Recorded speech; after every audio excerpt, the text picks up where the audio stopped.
Hey guys, in this video, I will show you how to sign in to Zoho Mail. Alright, so let's begin with the video.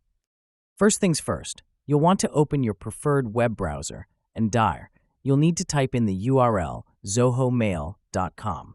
This will take you directly to the Zoho Mail homepage where all your email management begins. When the Zoho Mail page loads, you'll notice a Sign In button situated at the top right corner of the screen. Go ahead and click on this button.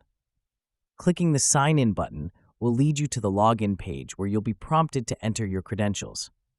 Now, you need to enter your Zoho email address. Once your email address is correctly entered, you'll have to input your password. After entering both your email address and password, it's time to move forward.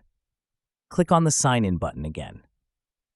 If your credentials have been correctly entered, the system will process this information and direct you straight into your Zoho inbox, where you can access all your emails, both new and old. So that is how you can sign in to Zoho Mail. So that's all for this video. Thanks.